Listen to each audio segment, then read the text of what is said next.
Graça e paz, irmãos, vamos abrir nossas Bíblias em Filipenses capítulo 2, versículo de 1 a 4.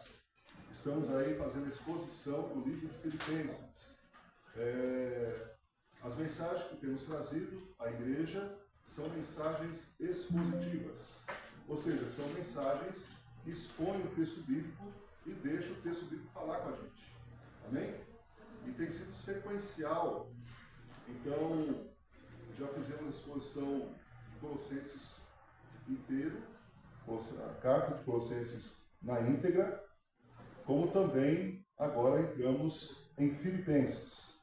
Duas cartas importantíssimas. Se Colossenses é uma carta cristocêntrica, que fala da cristocentralidade de Cristo, da suficiência de Cristo como Salvador, como Deus, que resolve uma heresia ali naquela cidade, Filipenses é a carta da alegria. É a carta onde o apóstolo Paulo é uma carta mais pessoal do apóstolo Paulo. É uma carta que Paulo, ao recordar a experiência que ele teve e continuou tendo com a igreja, é uma experiência muito feliz. Muito alegre, porque é uma igreja missional, né? E os irmãos têm visto nós falarmos sobre essa questão missional, né? O upgrade de igreja missionária. Igreja missionária que envia, a igreja missional é enviada, né? A igreja missionária ela participa de campanhas. A igreja missionária ela vive missões o tempo todo. Então esse é o nosso desejo para que a nossa igreja seja semelhante, guardadas as devidas proporções, à igreja de Filipenses. Que nossa igreja seja cristocêntrica, como nós expomos Colossenses. Que nossa igreja seja missional, como estamos fazendo a exposição de Filipenses. Vamos ler o texto então, Filipenses 2, de 1 a 4, diz assim o texto da palavra do Senhor. Portanto, se há algum conforto em Cristo, se há alguma consolação de amor, se há alguma comunhão no Espírito, se há alguns entranháveis afetos e compaixões, completai a minha alegria, para que sintais o mesmo, tendo o mesmo amor, o mesmo ânimo, sentindo a mesma coisa. Nada façais por contenda ou por vanglória, mas por humildade. Cada um considere os outros superiores a si mesmo. Não atente cada um para o que é propriamente seu, mas cada qual também para o que é dos outros. Amém? Amém. Que o Senhor abençoe sua palavra em nossos corações nessa manhã. Amém? O título da mensagem é A Preciosidade da Unidade. A preciosidade da unidade. A unidade, ela é preciosa na vida da igreja.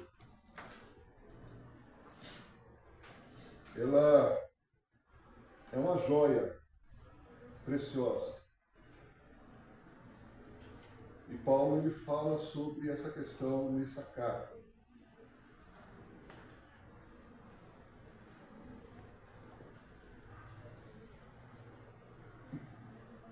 Essa ideia da unidade, ela deve ser entendida como muito mais do que uma uniformidade.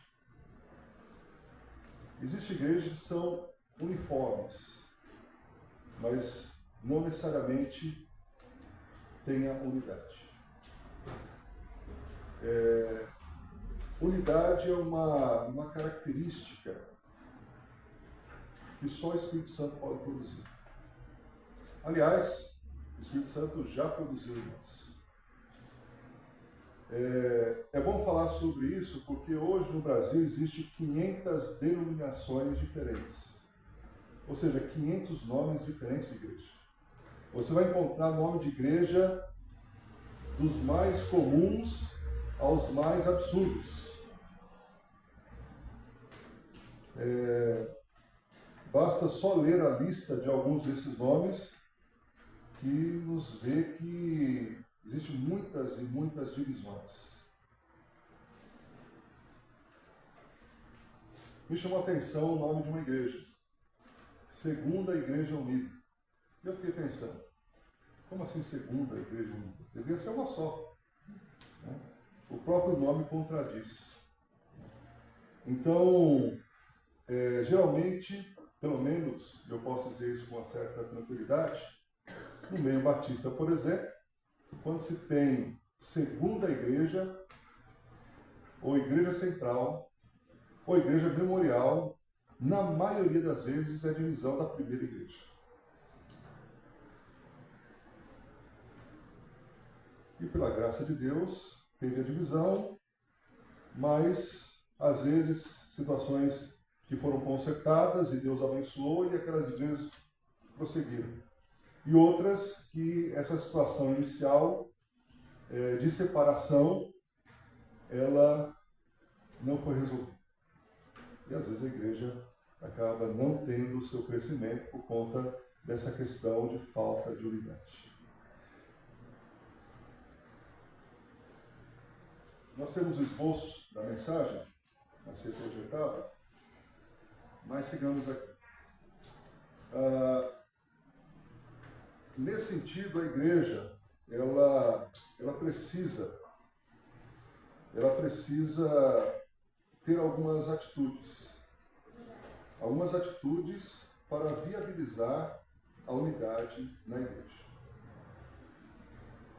A primeira atitude é que a igreja precisa reconhecer a sua unidade. Ou seja, o texto aqui, ele vai dizer o seguinte: portanto, muito bem, portanto, ali, ok, os irmãos acompanharem aí e anotarem. Essa palavra portanto, vai comigo agora no texto bíblico, Filipenses 2, versículo 1. A primeira palavra do texto que nós lemos foi portanto. Esse portanto, ele liga aos versos anteriores. Ou seja, ele remonta ao versículo 27 do capítulo 1. Vejamos aí a leitura. Somente deveis portar-vos dignamente conforme o evangelho de Cristo, para que quer eu vá e vos veja, quer esteja ausente, ouça acerca de vós, que estáis no mesmo espírito, combatendo juntamente com o mesmo ânimo pela fé do evangelho. E em nada vos espanteis dos que resistem, o que para eles, na verdade, é indício de perdição, mas para vós é salvação, isso de Deus. Porque a vós vos foi concedido, em relação a Cristo, não somente crer nele, como também padecer por ele, tendo o mesmo combate que já em mim tendes visto e agora ouvis que está em mim. Então Paulo, ele diz o portanto, dizendo assim, olha, aquilo que eu acabei de falar, portanto, agora vamos considerar esse assunto da unidade. Então, a igreja precisa reconhecer que ela já tem a unidade. A melhor tradução aqui para esse texto do original grego é não visto que, ou uma dúvida, se há algum. A ideia não é dúvida, a ideia é de certeza. Tão certo quanto há conforto em Cristo, tão certo quanto há alguma consolação de amor, tão certo quanto há alguma comunhão no Espírito, tão certo quanto entranháveis afetos e compaixões. Então, a certeza. A unidade já existe na igreja. A igreja precisa reconhecer que ela já tem a capacitação de Deus para viver unida. Vejamos quais são essas capacitações. E aí são 4 Cs. Primeiro C, conforto em Cristo. Veja, ele diz, se alguma consolação, algum conforto, se algum conforto em Cristo. Primeiro C, conforto. O comentarista bíblico Bruce Barton, ele diz o seguinte: todo crente tem recebido encorajamento, exortação e conforto de Cristo. Essa experiência comum, vivenciada por todos os crentes, deveria unir os crentes de Filipos. Então, os crentes de Filipos, diz Paulo, eles já têm o conforto de Cristo. Tendo o conforto de Cristo, essa experiência que todos têm, você tem o conforto de Cristo em sua vida? Se você tem o conforto de Cristo na sua vida, isso é um fator de unidade.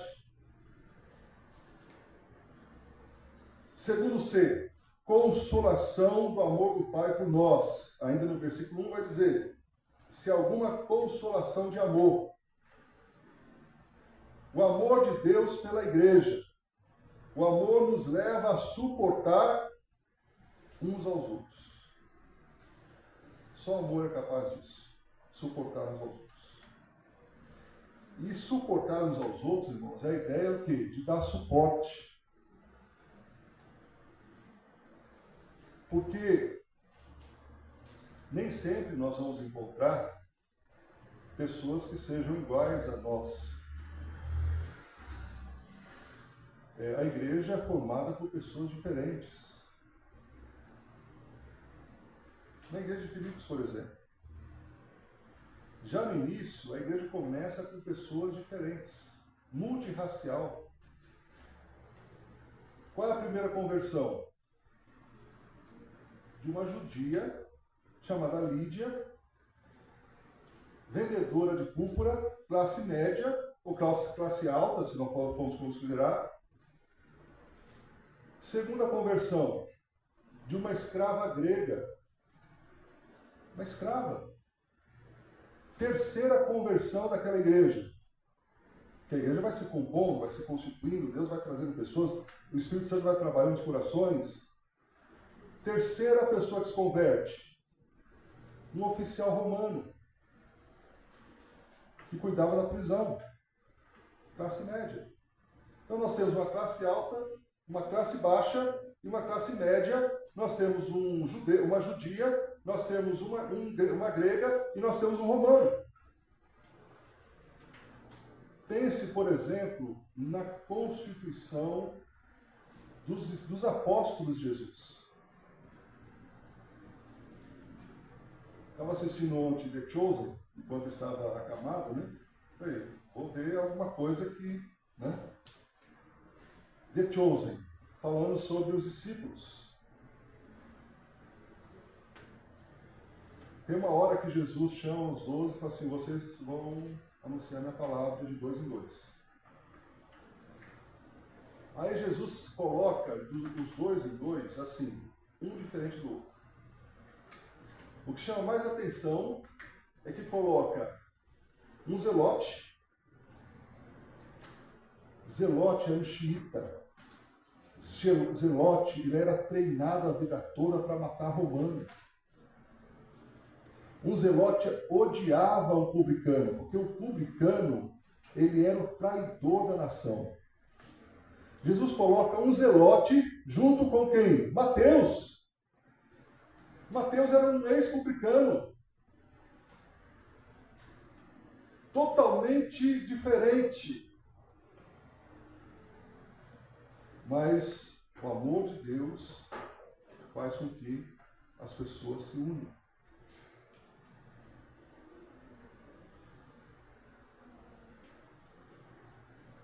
O amor nos leva a perdoar uns aos outros.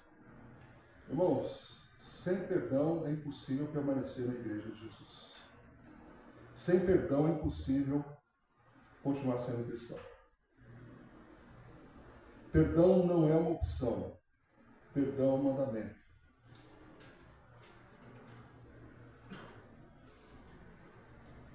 Em outra conversa de Pedro com Jesus, Pedro pergunta, reclamando de Mateus. Quantas vezes devo perdoar? Aí Jesus falou, 70 vezes 7. Ah, então ele já me prejudicou muitas vezes. Ele falou assim, não é questão de número. Esse número é infinito. Esse número é da perfeição. É a perfeição vezes perfeição. O amor não é condicional. O amor, o perdão não é a nossa opção se nós vamos perdoar ou não. Se não houver perdão, não entendemos o que é o Evangelho de Cristo. Irmãos, tem vontade, tem horas na vida que dá vontade de a gente revidar. Tem situações na vida, não sei se você já passou por isso, que dá vontade de se vingar. Mas aí quando a gente olha para o ensinamento de Jesus, esse não é o caminho. Imagine, irmãos, se judeus e árabes, judeus e palestinos, judeus e libaneses, judeus e sírios, aplicasse essa verdade. Quantos anos de guerra? Parece que não para. Terceiro C, comunhão do Espírito Santo. Aquele que nos uniu em Cristo também nos uniu uns aos outros. Se você está unido a Cristo, você está unido ao seu irmão. Os crentes estão em Cristo, experimentando o amor de Deus pela ação do Espírito Santo. O Espírito Santo é quem produz a nossa comunhão com Deus e nossa comunhão com o próximo. É a ação do Espírito Santo. O Espírito Santo já está fazendo isso, já tem feito isso, desde a nossa conversão. O Espírito Santo é o princípio unificador da igreja local. Somente Ele pode dar ordem ao caos e preservar a harmonia do corpo de Cristo. Vejamos o que está escrito em 1 Coríntios, capítulo 12. Abra comigo lá em 1 Coríntios, capítulo 12, versículos de 4 a 11.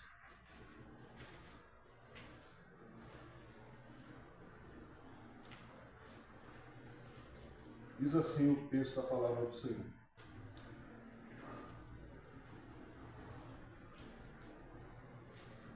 E há diversidade de ministérios, mas o Senhor é o mesmo. E há diversidade de operações, porém,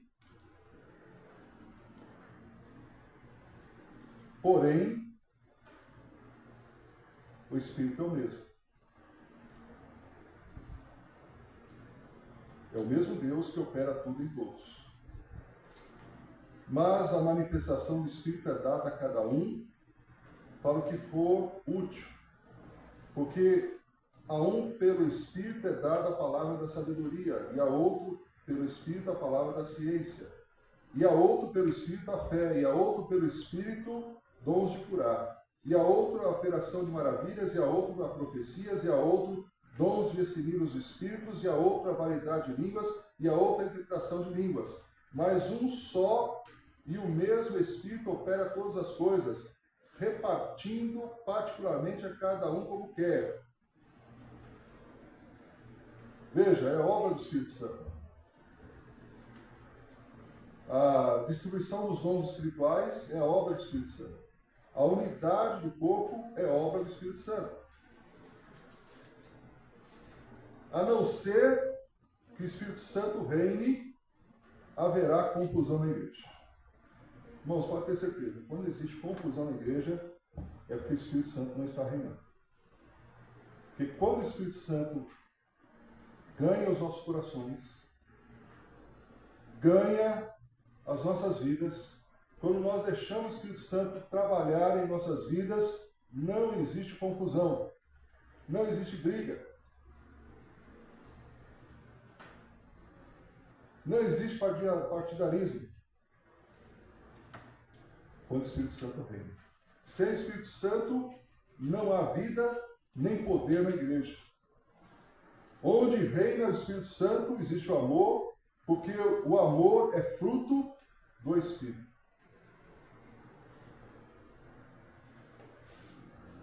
O amor é o fruto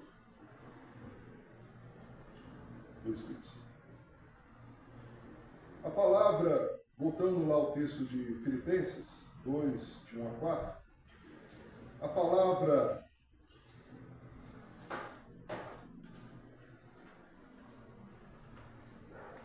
consolação e a palavra conforto, elas são associadas a paráclitos. No texto original, a palavra paráclitos é andar ao lado, ser conselheiro, companheiro e parceiro. Ou seja, irmãos, em outras palavras, o Espírito Santo é parceiro da igreja para que a igreja viva em unidade. O Espírito Santo é o conselheiro da igreja para que a igreja viva em unidade. O Espírito Santo anda ao lado da igreja para que a igreja ande em unidade.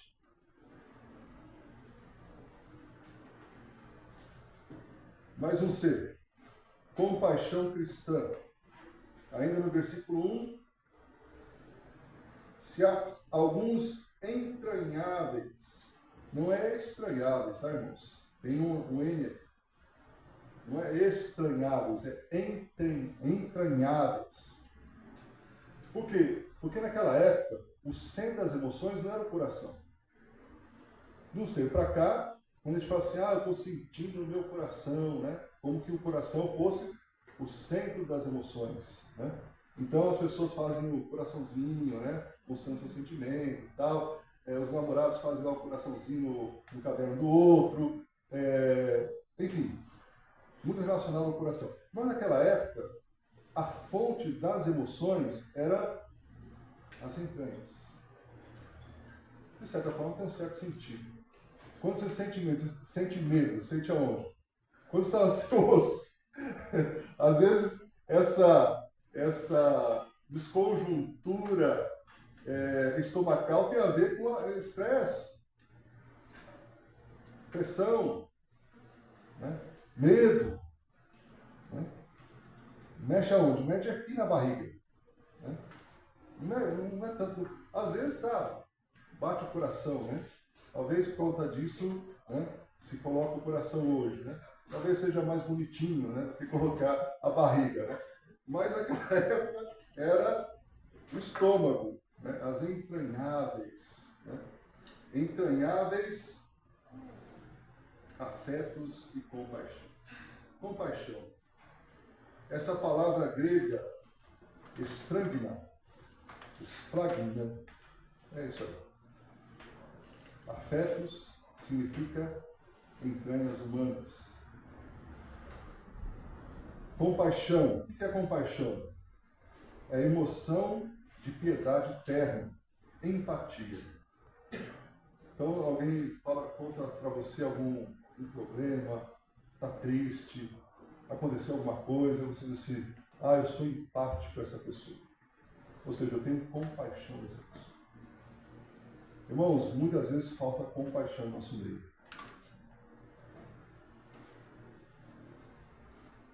Compaixão.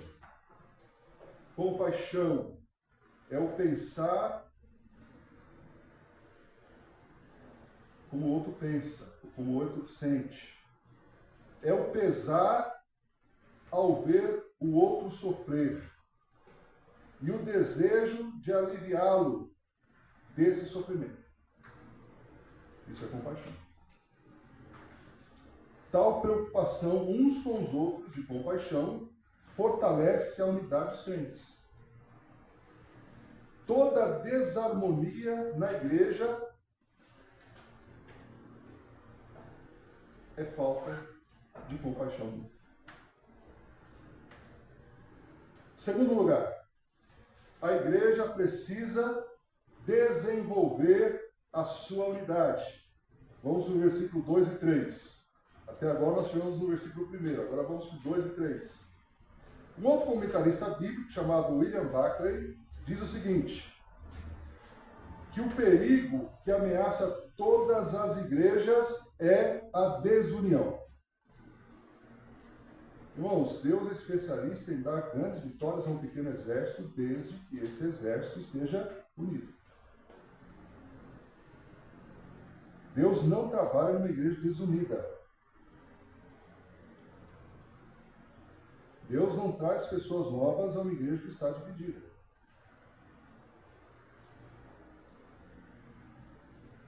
Deus traz pessoas quando a igreja estiver saudável. Veja lá na igreja de Jerusalém, a igreja estava saudável porque perseverava na doutrina, na comunhão, no partir do pão, nas orações. E Deus acrescentava à igreja a cada dia aqueles que iam sendo salvos. Deus acrescentava.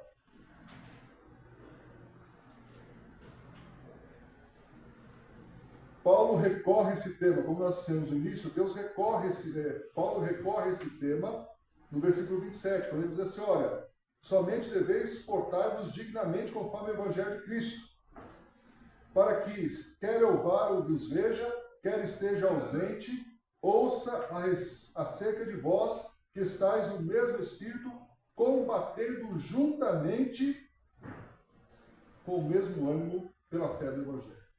Irmãos, o que muitas vezes nos desune é também a falta de identificar um inimigo comum. Quando nós identificamos um inimigo que é comum, quando as pessoas identificam o inimigo comum, mesmo contrários se unem contra aquele inimigo maior. Não é assim? Então, meus irmãos, nós devemos entender que nossa luta não é contra as pessoas.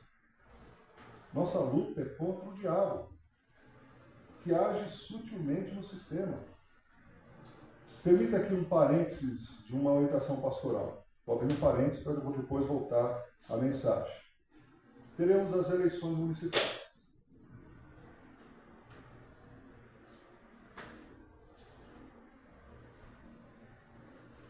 É inconcebível os cristãos não se unirem para dar uma resposta a um sistema chamado comunismo ateu.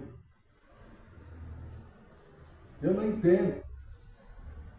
entendo como alguém que se diz cristão, que se diz evangélico, que se diz católico, que se diz um pouco de fé nos valores morais, na família, votar em pessoas que trabalham para destruir essas coisas. Não dá para entender. Agora, seria muito bom se todas as igrejas, independente da sua placa, do seu nome, da sua congregação, se unissem para dar uma resposta. Porque isso aconteceu na história. A Alemanha foi dividida no meio. Coreia do Norte está dividida até hoje. Basta você fazer uma leitura, basta você fazer uma pesquisa. Pegue a Coreia do Sul e pegue a Coreia do Norte. Faça uma pesquisa histórica quando havia o Muro de Berlim. Veja como está a Venezuela. Veja como está Cuba. Ah, mas China deu certo. China não é comunista coisa nenhuma, eu estive lá, eu sei. China é o país mais capitalista que existe, disfarçadamente, de comunista. Basta andar pelas ruas de Pequim, você vai ver o quanto capitalistas eles são. Eles só mantêm o nome para manter o culto do ditador. Quantos milhões de pessoas foram mortas na Rússia, quando entrou as ideias comunistas? Não se iludem, irmãos. Precisamos nos unir para esse propósito. Feche parênteses e volto aqui para a exposição do texto falando sobre unidade de igreja.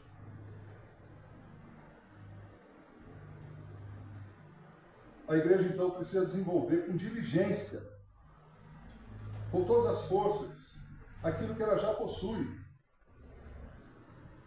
Eu tinha uma imagem aqui de um café em 3 etapas. Você tem um grão, você tem o pó e você tem o líquido. Você tem o sólido, você tem parte do sólido, você tem o líquido, você tem a fusão. Para você produzir o café, para você degustar um café, já que estamos aí nessa vibe do café, então é um processo, a vida é um processo. Então nós precisamos lutar pela unidade da igreja. Nós precisamos combater espiritualmente para que a igreja seja unida, para que a igreja tenha unidade.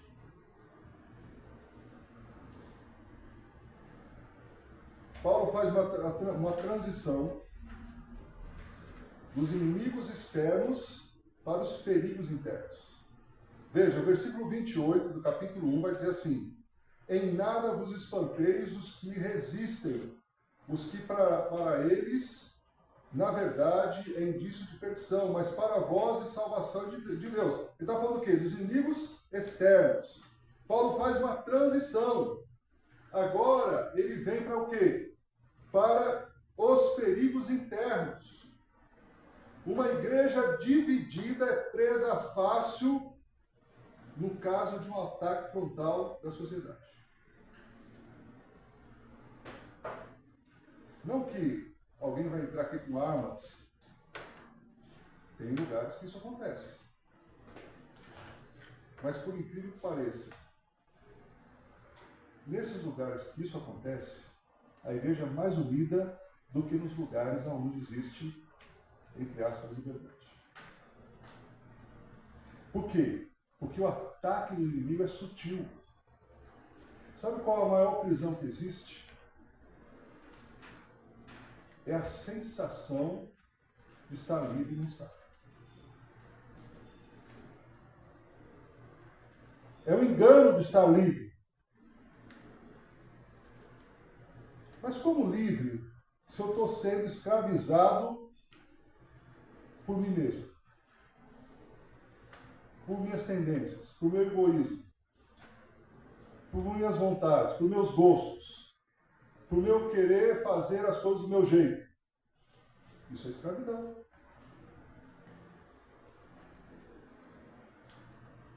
Assim, não basta apenas ficar firme contra os inimigos que vêm de fora. É preciso fortalecer internamente. Daqui a pouco eu vou me aprofundar nisso. Quais são os perigos contra a unidade? Primeiro, partidarismo. Versículo 3. Nada façais por contenda ou por vanglória. Esse comportamento de partidarismo, ele fere a comunhão entre os irmãos e perturba a unidade da igreja. Ele enfraquece a unidade da igreja. Então, Paulo vai falar de 2 perigos. Primeiro, partidarismo.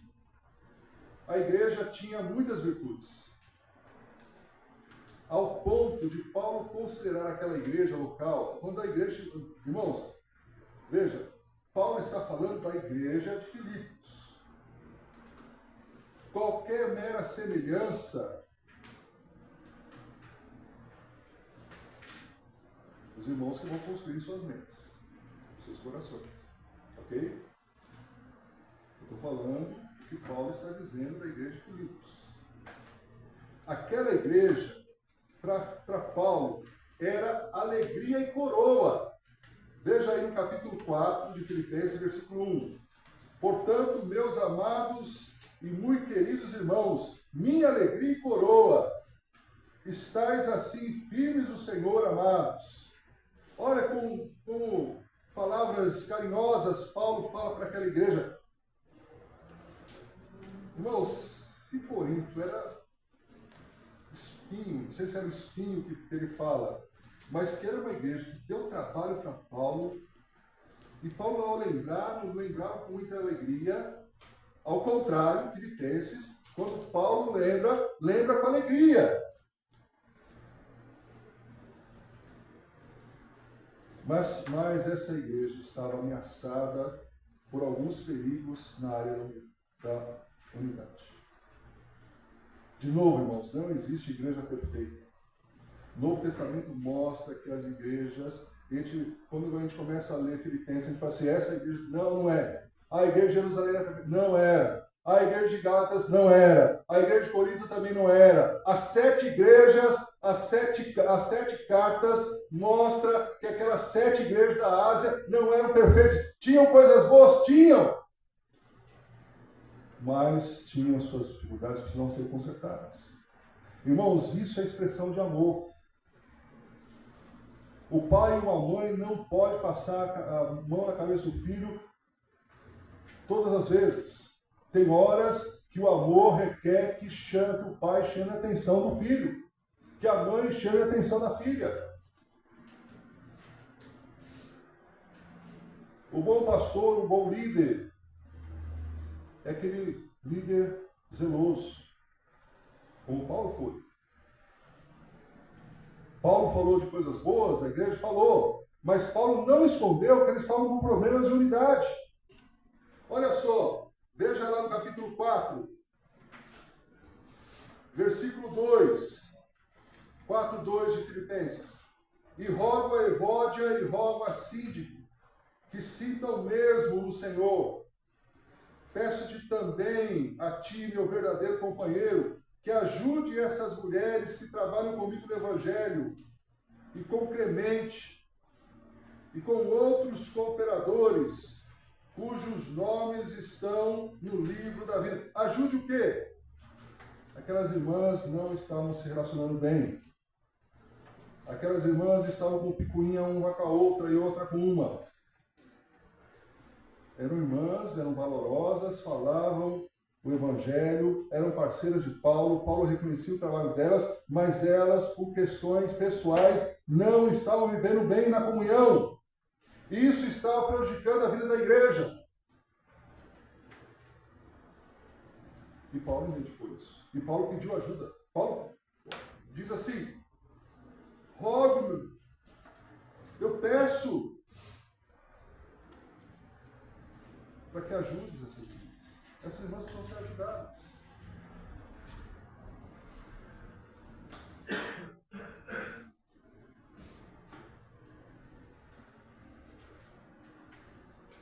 Partidarismo.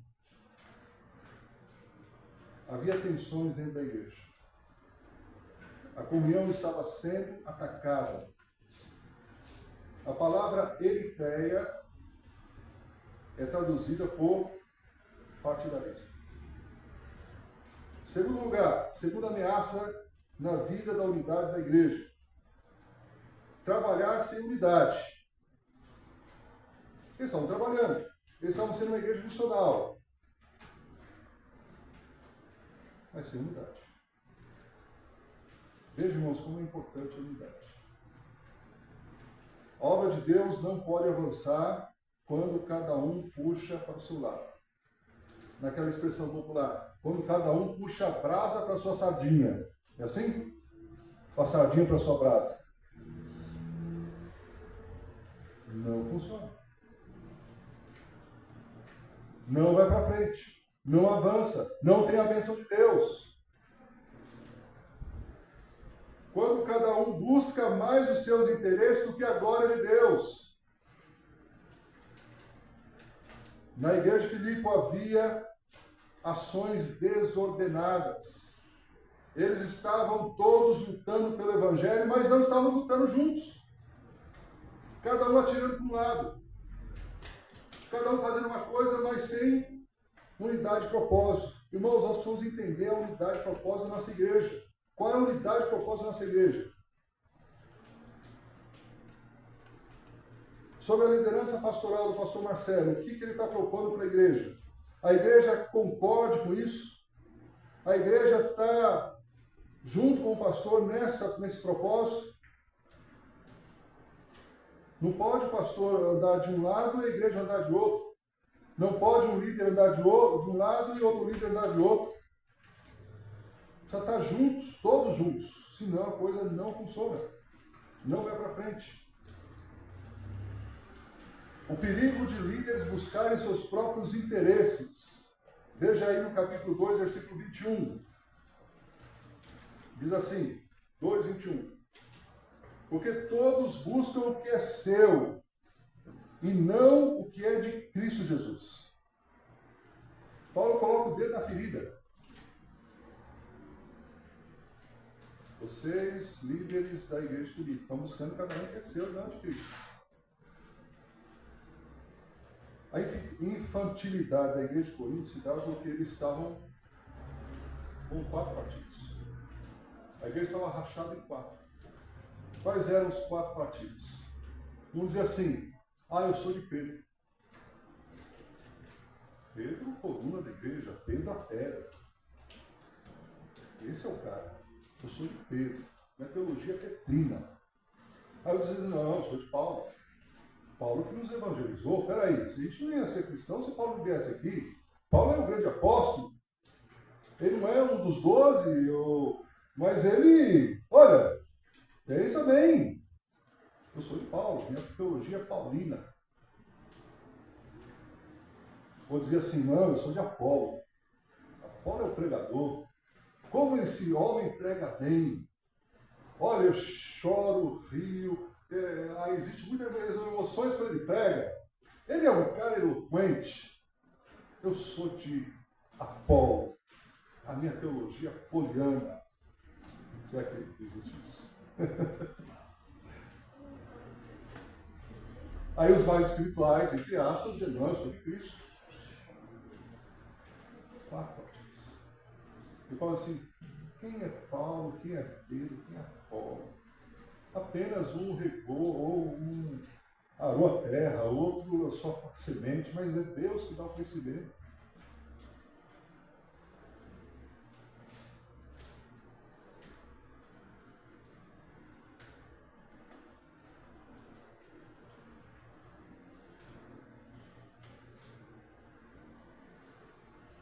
Tem crente de igreja, que é viúvo ou viúva, e pastores que já passaram na história da igreja. Não, aquele pastor que era bom. Não, aquele é o meu pastor do coração. Esse chegou. Eu não gosto desse cara. Não é questão de gostar ou não gostar. Ninguém vai agradar todo mundo. Ninguém vai conseguir isso. Nem Jesus. Jesus, para fazer a obra de Deus, tem que desagradar a classe principal dos religiosos. Os saduceus, os fariseus, os escribas juntos. Tinha que fazer a obra de Deus. Ele não ia fazer política com esses caras. Humanamente, faz um acordo com eles. Pega leve, Jesus. Não critique eles publicamente. Não fale a verdade assim ao céu aberto.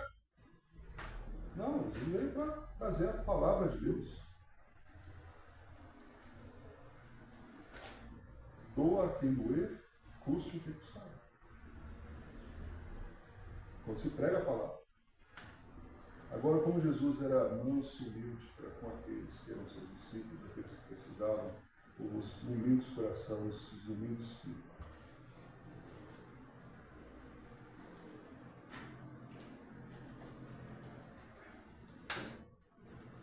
Outra coisa, outro perigo. Vanglória, egoísmo. Versículo 3 do capítulo 2. Nada façais por contenda ou vanglória, mas por humildade, cada um considere os outros superiores a si mesmo. O que é vanglória? É buscar a glória a si mesmo.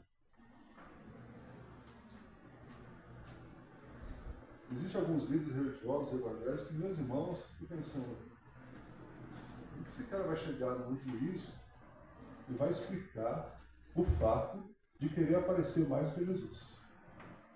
Alguns anos atrás, como a título de ilustração, alguns anos atrás eu fui numa feira cristã, lá no Anhembi, São Paulo. Feira de livros, de artigos evangélicos.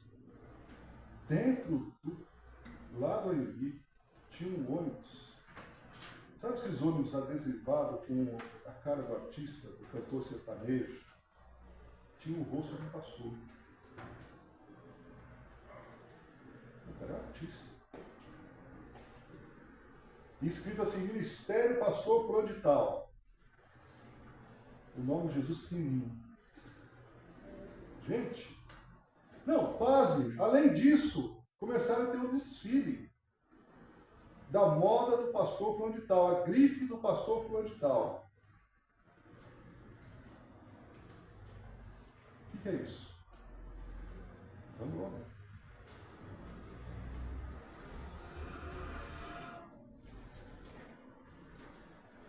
A vanglória destrói a verdadeira vida comunitária.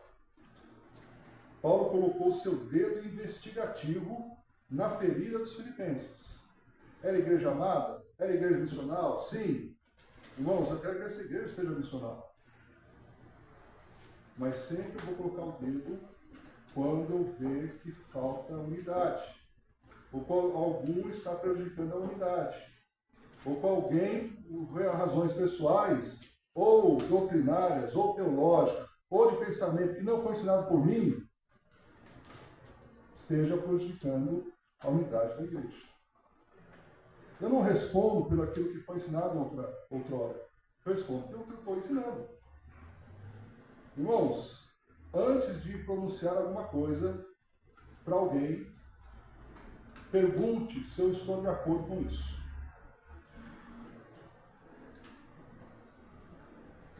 Porque pode ser que, de forma equivocada, às vezes até inocente, às vezes até com falta de sabedoria, pronunciar uma coisa que o pastor de vocês nunca ensinou. E não concorda às vezes. Ou às vezes concorda, mas precisa certificar. Porque pastoreio é isso, irmãos. Não é só vir aqui e trazer uma mensagem uma vez por semana. Coração pastoral, ele está com a igreja o tempo todo. Tudo que acontece. O pastor não precisa fazer tudo, mas o pastor precisa saber de tudo.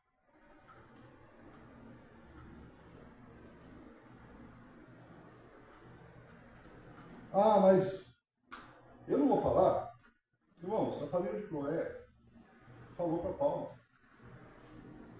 Basta ir lá em 1 Coríntios, você vai ver. Paulo, ele só exorta a igreja de Corinto, porque aquela família disse, Paulo, está acontecendo assim, assim, assim. Paulo só escreve a carta para os colossenses porque Epáfras foi lá em Roma, andar 2.000 quilômetros, para dizer para Paulo, está acontecendo assim, assim na igreja. Paulo não tinha bola de cristal. Eu não tenho bola de cristal, não sou vidente. Eu só vou conseguir pastorear aquilo que eu tiver informação. E é bom que as coisas se corrigem desde o início do ministério, para que a igreja ande bem. Nós vamos sair agora, irmãos, dia 12.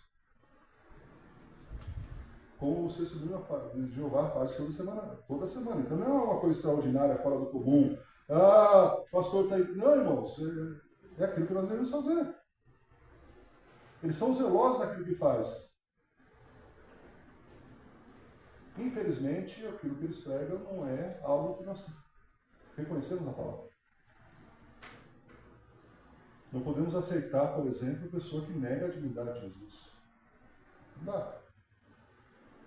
Agora o Supremo Tribunal, vocês acompanharam essa semana, deu aval para não transfusão de sangue.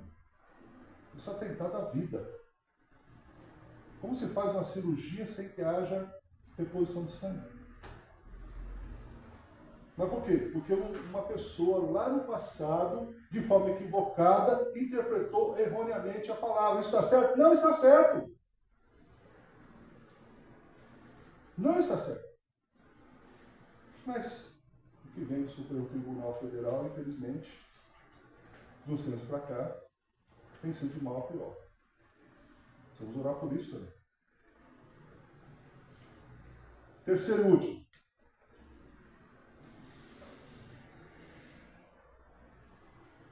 A igreja precisa demonstrar. A igreja precisa reconhecer que ela já tem unidade. A igreja precisa desenvolver a unidade que já tem. E a igreja precisa demonstrar isso. Paulo está preso na antessala do martírio. Sua atenção não está voltada para si mesmo. Havia alegria no coração do apóstolo, mas a sua medida ainda não estava cheia. Ou seja, a taça do apóstolo Paulo de alegria em relação àquela igreja estava quase cheia. Vamos dizer assim, 75% cheia. Mas não estava totalmente. E ele fala por quê? Falta de unidade. Deus nunca vai estar satisfeito com uma igreja que falta de unidade. A igreja pode ser de 1000 membros. Irmãos, às vezes, a gente pensa assim, que Deus vê os números. Primeiro, Deus não vê os números. Deus vê os corações.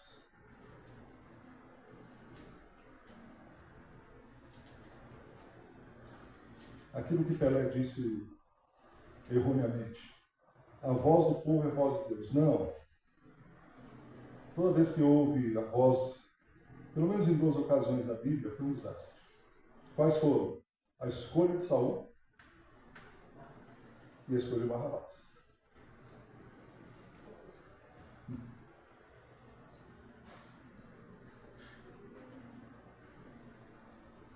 Deus não se impressiona com a suntuosidade do templo evangélico, com as pedras de mármore de Carrara na fachada da igreja. Deus vê os corações. O Novo Testamento não fala quantos membros tinham as igrejas. Fala aqui quantos membros tinha a igreja de Filipos? Não fala. Fala no início, que houve algumas conversões. Fala lá da igreja de Jerusalém, porque era importante naquele momento mostrar o crescimento ali, né, das conversões. Mas quando ele entra nas igrejas locais, ele não fala quantos membros tem a igreja de Colossenses, não fala quantos membros tem a igreja de Gálatas. Ele fala do que está acontecendo na igreja local. Jesus, quando ele vai visitar as igrejas lá na Ásia, ele não fala ali, vocês não estão legal porque vocês têm tantos membros, ou vocês estão jóia porque tem tantos membros. Não. Mas isso é uma coisa que está em nós, seres humanos. Geralmente conversa com o pastor assim. Começa assim, quantos membros tem essa igreja? Irmãos, eu já pastorei igreja pequena, já pastorei igreja média, já pastorei igreja grande.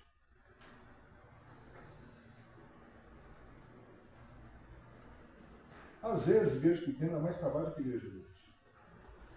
Às vezes, igreja grande tem mais problemas, porque quanto mais pessoas, mais problemas. Então, isso não é o ponto.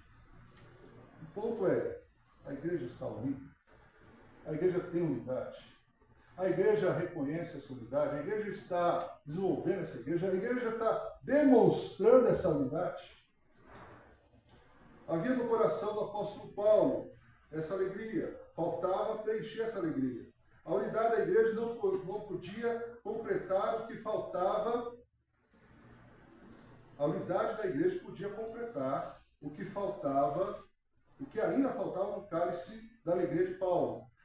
Seu anseio não era a libertação da prisão, mas o progresso espiritual dos filipenses. Isso está lá desde as orações que ele faz no capítulo 1.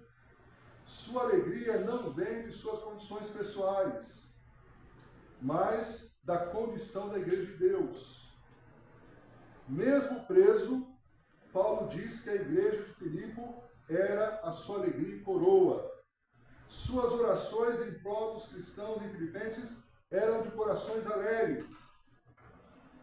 E orações alegres. Paulo exorta, na verdade, para que tenham unidade e unanimidade de coração.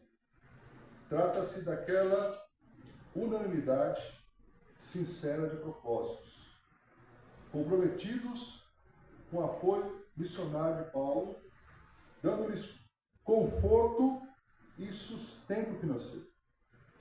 O tempo todo. Mas a unidade estava sendo ameaçada por divisões internas.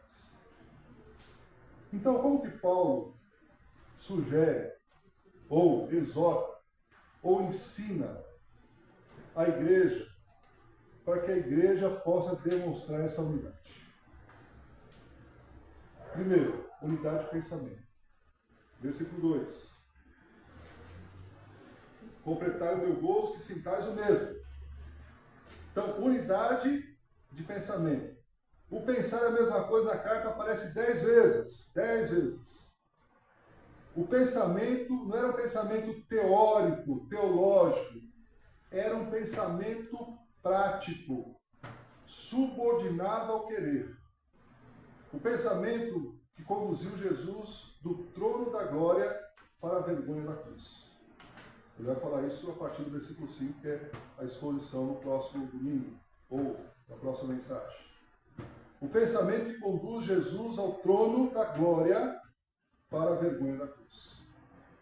Não uma capacidade intelectual, mas uma ação e uma atitude moral.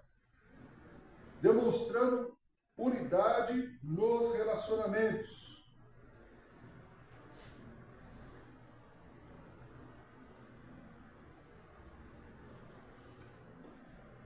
Demonstrando unidade espiritual. A igreja precisa ser unida de alma. De alma.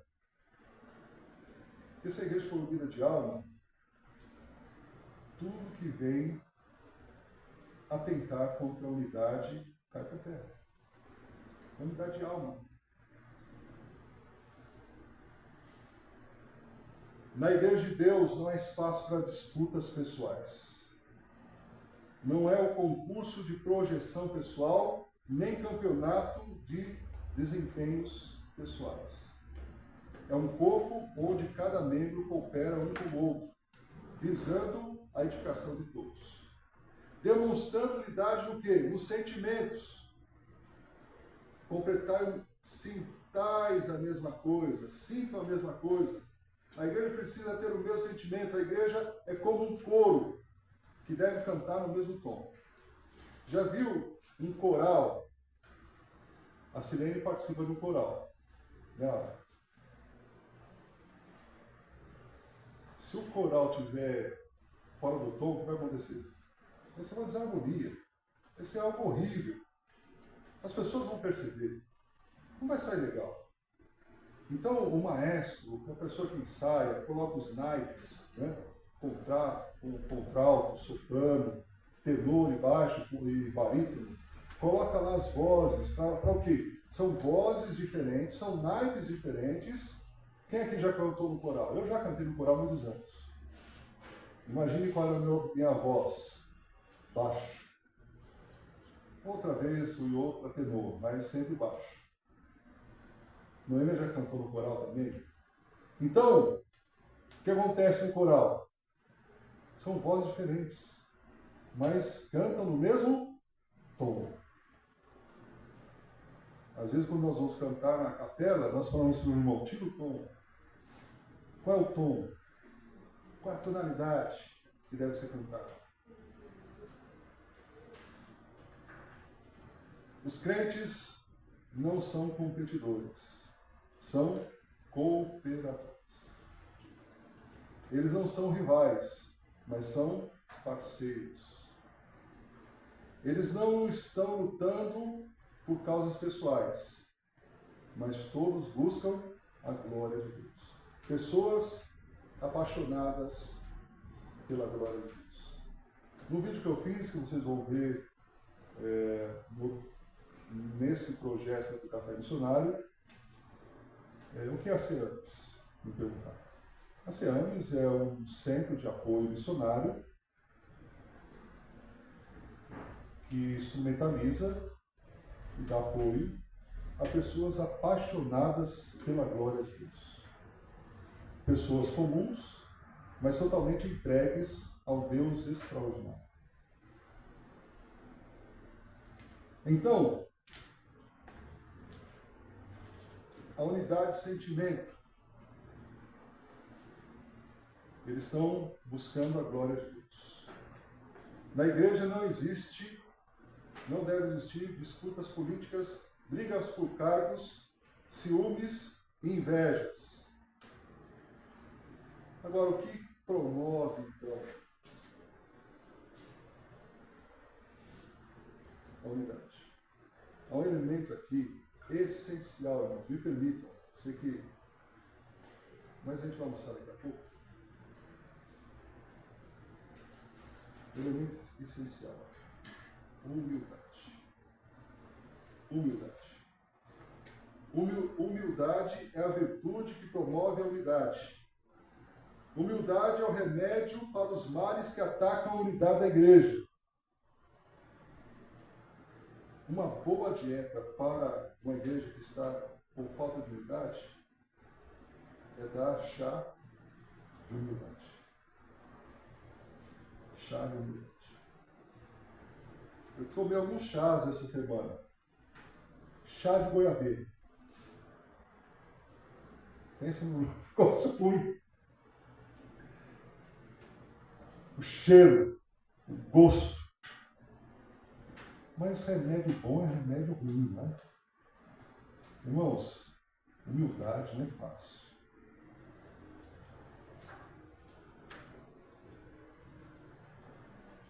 O nosso ego. É a mortalidade do ego.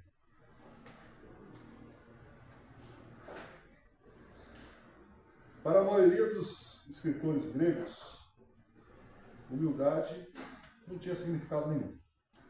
Os gregos. Mas, entre o povo de Deus, a humildade é um imperativo. Vejamos, Deus escarnece dos escarnecedores e dá graça aos humildes. Provérbios 3, 34. Deus resiste aos soberbos, mas dá graça aos humildes. Tiago 4, 6. Humilhai-vos sob a poderosa mão de Deus, para que ele, em seu tempo, os exalte. 1 Pedro 3, 6. Última página. É a marca do cristão, pois seu Senhor foi manso e humilde de coração. Mateus 11, 29. Provendo o conhecimento de Deus e de um correto conhecimento de si mesmo. A pessoa que conhece a Deus é humilde, a pessoa que conhece a si mesmo é humilde.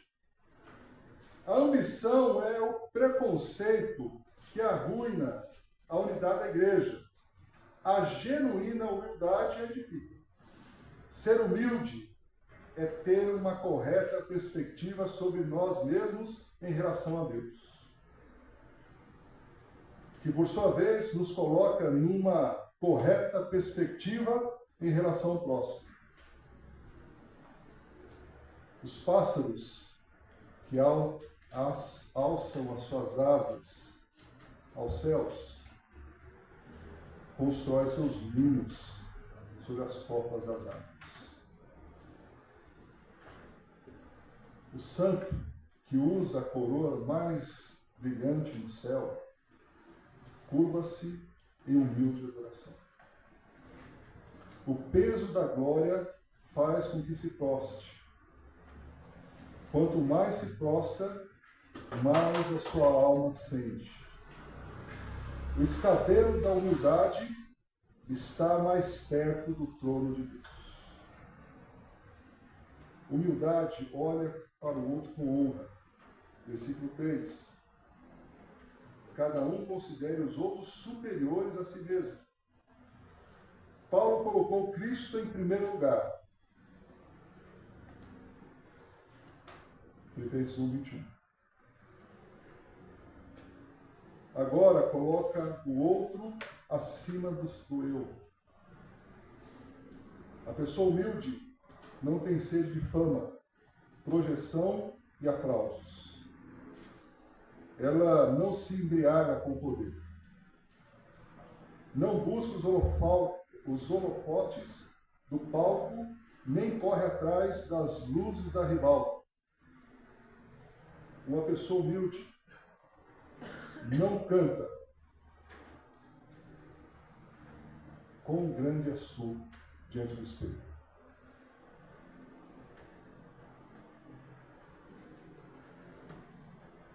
Humildade busca o interesse do outro com solicitude. A igreja de Filipos, como eu disse, era multirracial, tinha várias pessoas de várias culturas, de várias raças.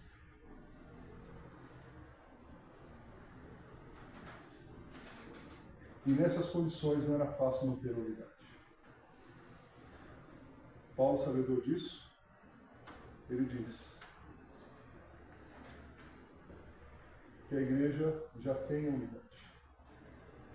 No entanto, que a igreja precisa desenvolver a unidade. E que a igreja precisa demonstrar a unidade. Irmãos, eu espero que essa mensagem não seja apenas uma mensagem. De coração, eu entendo que essa mensagem é uma mensagem essencial. Nada falamos do que não está aqui no texto da palavra. Com todas as letras, de forma muito objetiva, de uma forma muito clara. E eu peço que Deus nos ajude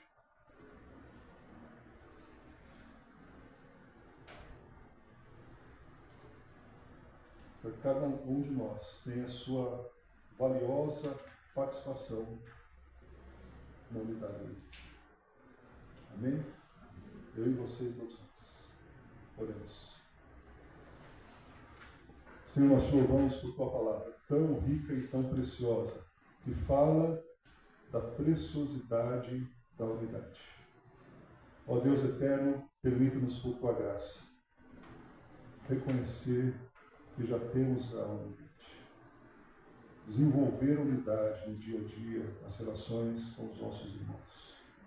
E demonstrar ao mundo a nossa unidade, para que a nossa igreja seja não apenas missional, mas seja uma igreja unida, uma igreja com unidade. Unidade do Espírito Santo na centralidade da cruz do Calvário. Que assim seja, em nome de Jesus. Amém. Irmãos, a palavra de Deus diz que, Jesus diz que a palavra nos lava. Já sois limpos contra a palavra. Então, a palavra nos lavou hoje. Amém? Uma enxurrada, eu acho. Talvez foi a vontade de pregar que me fez estender um pouco mais. Obrigado pela paciência dos irmãos. Agora nós vamos celebrar a ceia do Senhor, certo? Isso. Então, eu vou chamar os irmãos para nos ajudar. O irmão Totti. E quem mais? O Alan. Sim.